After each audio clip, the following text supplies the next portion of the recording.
The apparent rise of the Canberra market is something that's become very clear as most markets around the country experience some COVID stress.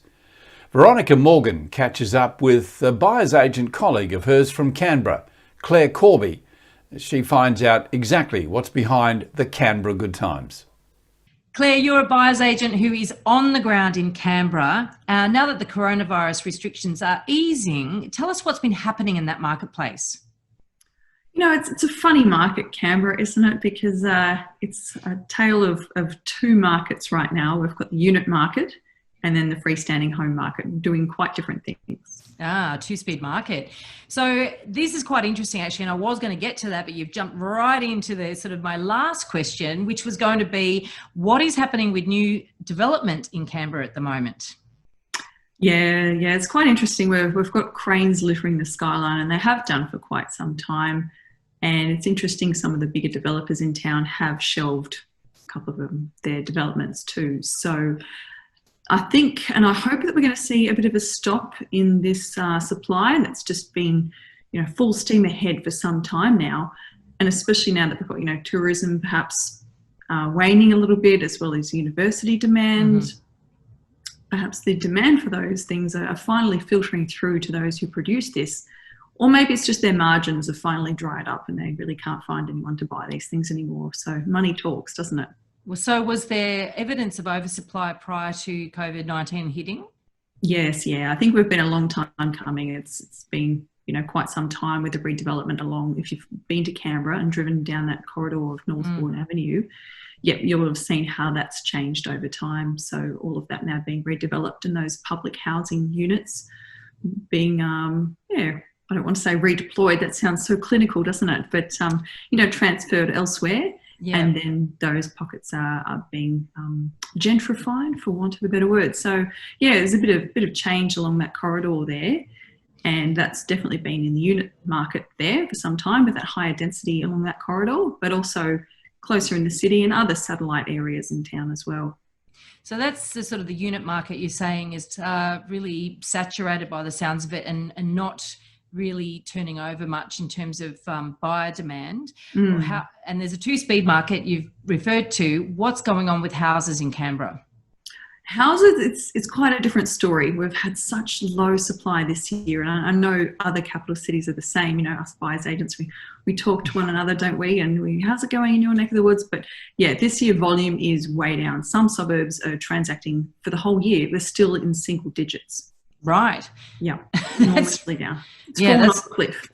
And so what about prices? I'm presuming that's meaning there's quite a lot of upward pressure on prices. Definitely, yes, yeah, especially if it's good stock. So if it's an A-grade property that really appeals to that, especially that upsizer segment, that second family home where they're wanting two living spaces and sort of room to stretch out, very, very competitive.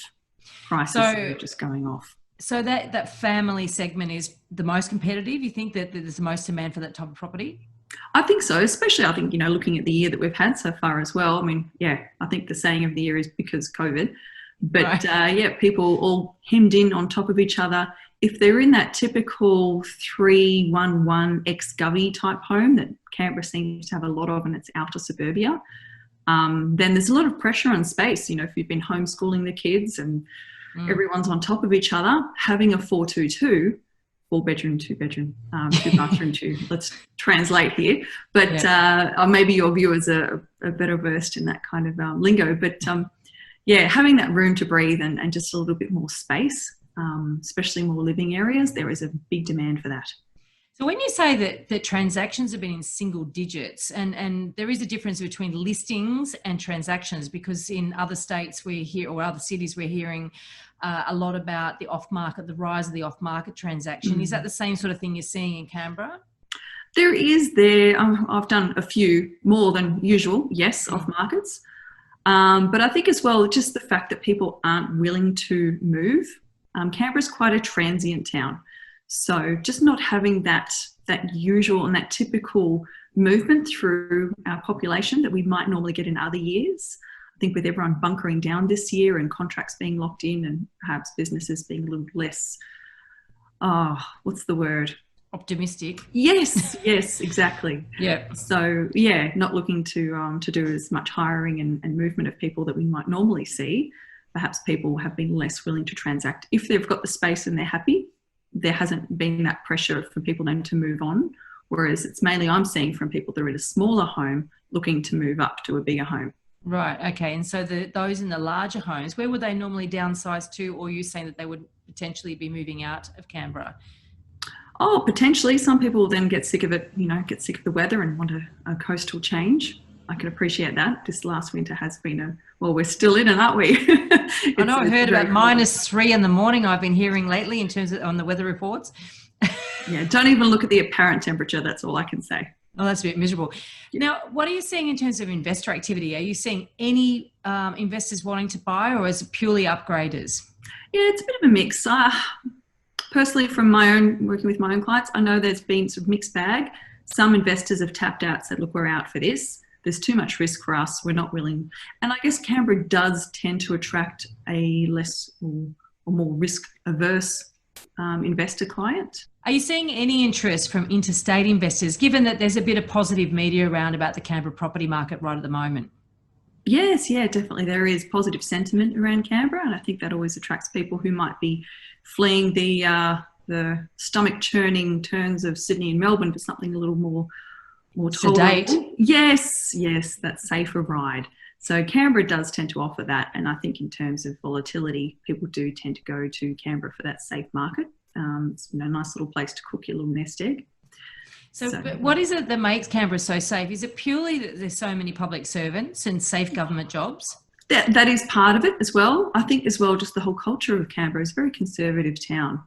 I say that, we have the Canberra uniform, and I'm actually dressed in dark colours today, but right. Walking around in winter, it's very conservative, everyone, the mood and the whole tone of it. We do have a bit of an undercurrent though with arts and the cultural side. So you're suggesting that conservatism inherent in Canberrans is actually what's been filtering into the property market at the moment and actually reducing supply, and that's really what's containing price or supporting prices.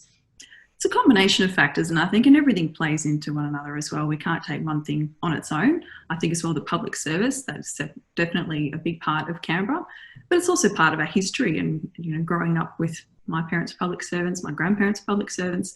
So perhaps it's in our blood as well now. I don't know, being a little bit more conservative, but it's certainly part of the makeup of Canberra.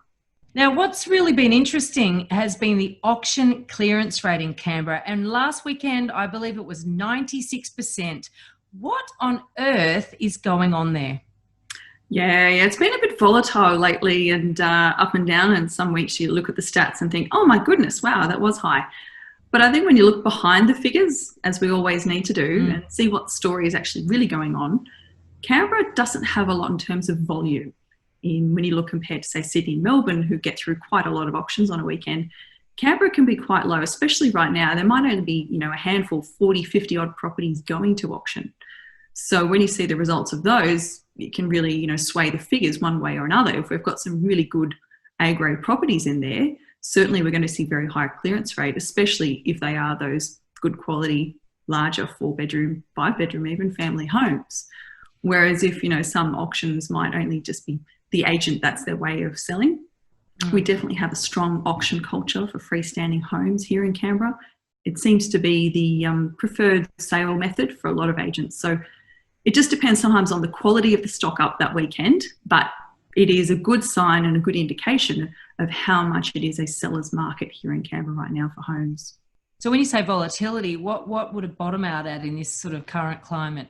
Oh, throughout July, it's sort of been upwards, 80 something and then 50 something, and then, might be back in the 90s and then down in the 70s.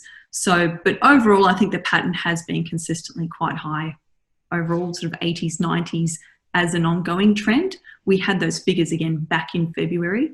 So coming into COVID, we were already in very, very pent up demand mode.